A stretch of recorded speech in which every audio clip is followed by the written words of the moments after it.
আসসালামু আলাইকুম ওয়া রাহমাতুল্লাহি ওয়া বারাকাতুহু। মেকানিক্যাল মাই ম্যাথের পক্ষ থেকে আপনাদেরকে সকলকে স্বাগতম। তো আমরা আলোচনা করব মেকানিক্যাল এস্টিমেটিং এন্ড কস্টিং এর পঞ্চম অধ্যায় নিয়ে, এবং আজকে কিন্তু আমাদের এই অধ্যায়ের লাস্ট পার্ট। ঠিক আছে, তো এরপরে আমাদের এই অধ্যায়ের লাস্ট পার্ট বলতে গাণিতিক সমস্যার লাস্ট পার্ট, এবং এই অধ্যায়ে কিন্তু আমাদের অনেকগুলো অতি সংক্ষিপ্ত এবং সংক্ষিপ্ত প্রশ্ন আছে, সেগুলো নিয়ে আমরা আলোচনা করব। সেটা আছে আলাদা একটা পার্ট। তো চলেন দেখেন আজকে আমাদের অঙ্কটা কি বলছে আর কি, একটু খেয়াল করুন। কোথায় চিত্রে ঢালাই লোহার ব্লকটির ওজন নির্ণয় করো।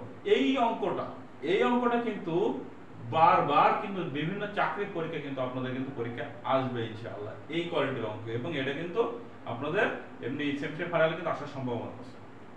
তো বলছে চিত্রে ঢালাই লোহার ব্লকটির ওজন নির্ণয় করো। ঢালাই লোহার ঘনত্ব কত এত হলে এত সকল মাপ মিলিমিটার, মানে আমাকে কি নির্ণয় করতে হবে? ওজন নির্ণয় করতে হবে, এটার ওজন বের করতে হবে।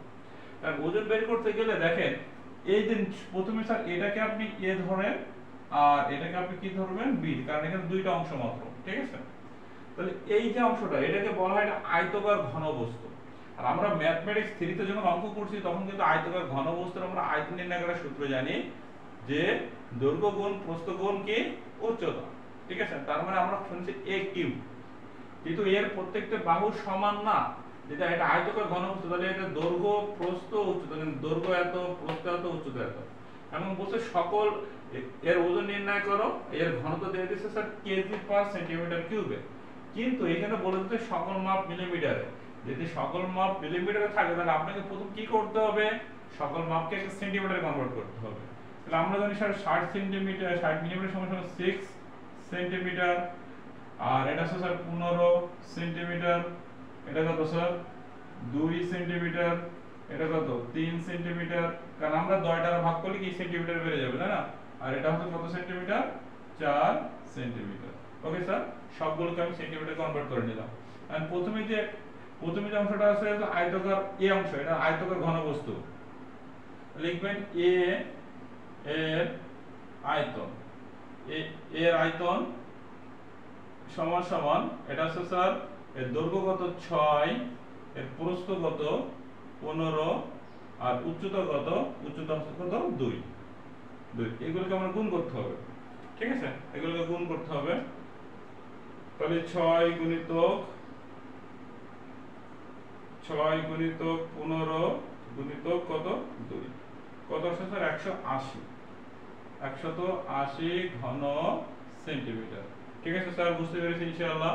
ওকে, তাহলে এটা এ অংশের আয়তন গেল, এবার হলো বি অংশের আয়তন। বি অংশটা কিন্তু এটা কি স্যার সিলিন্ডার।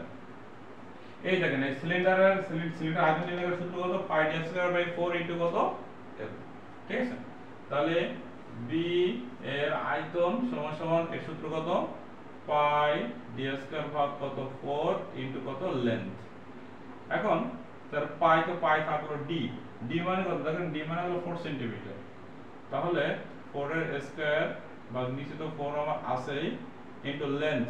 লেন্থ দেখেন এখান থেকে এতটুকু হচ্ছে লেন্থ, তাই না? তো এখান থেকে এতটুকু কত দেওয়া আছে স্যার? 3 সেন্টিমিটার, এই যে 3। ওকে, এটা ক্যালকুলেশন করো। তাহলে প্রথমে শিফট হবে পাই দিলাম গুণিতক 4 এর স্কয়ার গুণিতক কত 3 সমান সমান ভাগ কত 4। এটা কত 37.69, 37 কত 69 এত ঘন সেন্টিমিটার। তাহলে আমাদের এ এবং বি বের হলো। তাহলে আমি যখন মোট আয়তন, আমার আর তো কোনো অংশ নেই, তাহলে মোট আয়তন,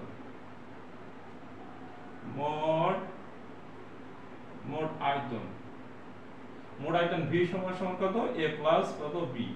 এর মান কত 180, আর বি এর মান কত 37 কত 69। তাহলে যদি যোগ করা হয় 217.69 ঘন সেন্টিমিটার। ঠিক আছে, ঘন সেন্টিমিটার। এখন আমাকে ওজন বলছে যে কিলোমিটারের ওজন নির্ণয় করো। তাহলে অতএব ওজনকে আমরা ডাব্লু দ্বারা প্রকাশ করি। ওজন সমান আয়তন গুণিত ঘনত্ব। তাহলে আয়তন বেরিয়েছে কত? 217.69 ইনটু ঘনত্ব। ঘনত্ব দেওয়া আছে 0.0072। এটা কিন্তু সেন্টিমিটার আছে, এজন্য কিন্তু এর মানগুলোকে আমরা সেন্টিমিটার কনভার্ট করছিলাম। ঠিক আছে, ওকে। তাহলে 217 দশমিক কত 69 গুণিতক 0.0072 এটা আসছে স্যার 1.56 1 পয়েন্ট কত 56 এত কিন্তু গ্রাম এত গ্রাম গ্রাম কিন্তু কারণ এটা কিন্তু দেওয়া আছে সরি এটা কেজি স্যার গ্রাম না কেজি এটা কেজি দেওয়া আছে তাহলে এত হলো কেজি আর যদি এখানে যদি গ্রাম থাকতো তাহলে এখানে লিখতাম কত আমরা গ্রাম স্যার কথা বুঝতে গেছে ওকে স্যার আমাদের এই অধ্যায়ের লাস্ট একটা অঙ্ক আছে অঙ্কটা একটু দেখে নেব ইনশাআল্লাহ ঠিক আছে দেখেন স্যার আমাদের এবারে অঙ্কটা হ্যাঁ এবারে অঙ্কটাও একই কোয়ালিটির কিন্তু চিত্রটা আমাদের কি ভিন্ন যে আমাদের কি নির্ণয় করতে হবে ওজন নির্ণয় করতে হবে এখন এই যে চিত্রটা এটা দেখতে কিন্তু একটা রিভেটের মতো আমরা কিন্তু রিভেট ব্যবহার করি না সেই রিভেটের মতো একটা দেখতে এখন দেখেন একটু প্রশ্নটা বোঝাই বলি বলছে এই যে মাথাটা আছে এই মাথাটার ব্যাসার্ধ আর এর মান কত দেওয়া আছে স্যার 1.25 তাহলে আমাদের এটা যদি আর এর মান যদি একটা জিনিস আমরা জানি যে আর যা দেওয়া থাকে মানে ব্যাসার্ধ যা দেওয়া থাকে ব্যাসটা কি হয় ডাবল হয় তাহলে আর যে আর সময় যদি স্যার 1.25 হয় তাহলে ডি সমান সমান কত হবে স্যার 2r হবে তাহলে 2 ইনটু আর এর মান কত 1.25 1.25 ইনটু 2 মানে কত 2.5 সেন্টিমিটার এই ডির মানটা কিন্তু বের করে নাও আর এখানে ডির মান যায় এখানে ডির মান কিন্তু তাই কিন্তু একটা জিনিস খেয়াল করেন স্যার দেখেন এই যে ভিতরে একটা অংশ দেওয়া আছে এটার ব্যাস কিন্তু স্যার 2 সেন্টিমিটার ঠিক আছে তাহলে আমরা এটাকে এ ধরলাম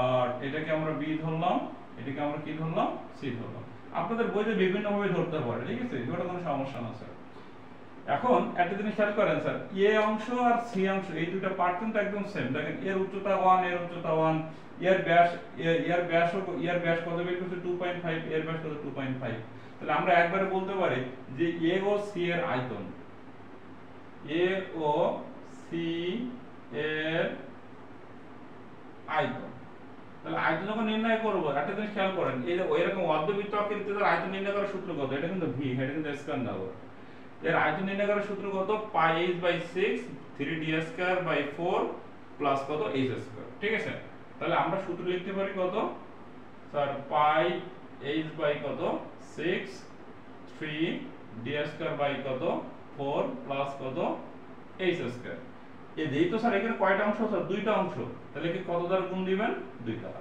কেন না স্যার আপনি যেটা করতেছেন এটা একটার জন্য করতেছেন কিন্তু আপনি মান বের করছেন কয়টা দুইটা এর কত দ্বারা গুণ দেবেন 2 দ্বারা গুণ দেবেন ক্লিয়ার ওকে তাহলে পাই জায়গায় পাই h মানে উচ্চতা দেখেন এর উচ্চতা 1 এর উচ্চতা 1 কিন্তু একটা উচ্চতা নিতে হবে আবার দুইটা নিয়েন না একটা উচ্চতা h মানে কত স্যার আমার 1 বাই কত স্যার 6 স্যার 3 d স্কয়ার তার d মান কত স্যার এখানে মোর ভাবতেছেন যে বড় d আর এখানে ছোট d কোনো ব্যাপার না স্যার আপনি যদি বড় d দিয়ে দেন কোনো সমস্যা নেই the d মান কত স্যার 2.5 তাহলে 2.5 তার কত হোল স্কয়ার ভাগ কত 4 প্লাস h এর মান কত h এর মান কত 1 উচ্চতা 1 এর স্কয়ার ইনটু কত 2 বাস এটাকে ক্যালকুলেশন করব আমরা ওকে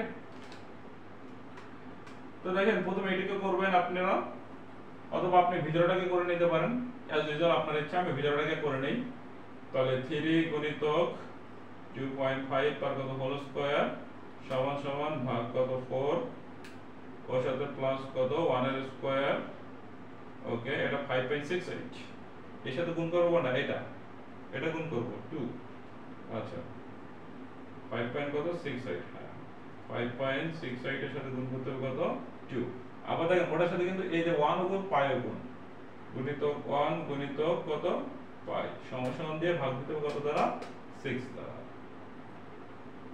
ভাগ কত 6 এটা আছে স্যার 5.95 এত ঘন সেন্টিমিটার ওকে স্যার এত ঘন সেন্টিমিটার তাহলে এ আর সি কিন্তু শেষ এবার বাকি আছে কত বি তাহলে বি এর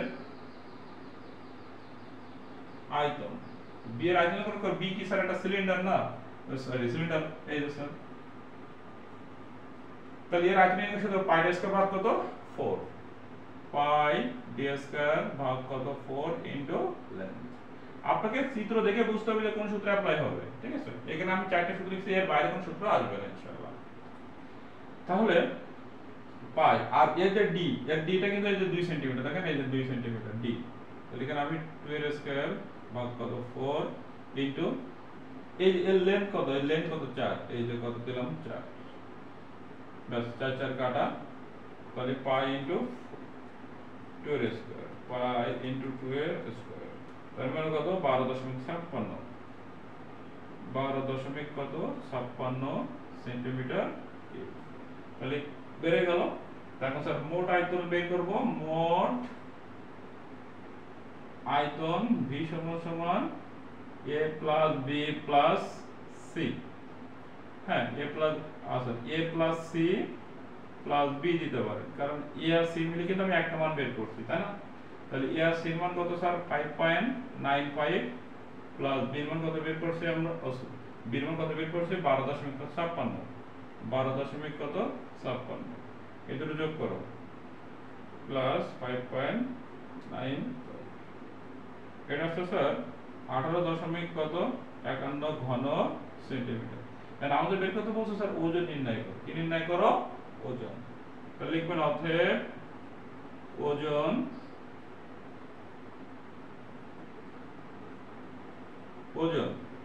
W সমান সমান আয়তন গুণিত ঘনত্ব। আয়তন কত আছে স্যার 18.51 ইনটু ঘনত্ব কত দেওয়া আছে স্যার 0.0072, আর এটা কিন্তু দেওয়া আছে কিন্তু কেজিতে, ঠিক আছে, খেয়াল করতে হবে। গুণিত 0.0072, এটা হচ্ছে স্যার 0.13 এত কেজি। স্যার এটা ছিল আমাদের অ্যানসার। তো আমার ভিডিও যদি আপনাদের ভালো লেগে থাকে তাহলে অবশ্যই আমার চ্যানেলটাকে আপনারা সাবস্ক্রাইব করবেন। আর যেহেতু আপনাদের ছোটরা যারা আছে তাদেরকে অবশ্যই আমার চ্যানেলে সাজেস্ট করবেন, তাদের জন্য কিন্তু অবশ্যই আমার চ্যানেলে ভিডিও দেওয়া আছে। আর আপনারা যারা পঞ্চম শেষ করে ষষ্ঠ যাবেন, ষষ্ঠের জন্য কিন্তু সকল সাবজেক্টের ভিডিও কিন্তু অলরেডি দেওয়া আছে। তারা যারা আগে গত সেমিস্টার যারা এখন সপ্তম পর্বে আছে তারা কিন্তু ওইটা দেখে কিন্তু খুব ভালো রেজাল্ট করছে। ইনশাআল্লাহ আপনারাও পারবেন। সকলকে ধন্যবাদ জানিয়ে শেষ করছি। আসসালামু আলাইকুম ওয়া রাহমাতুল্লাহি ওয়া বারাকাতুহু।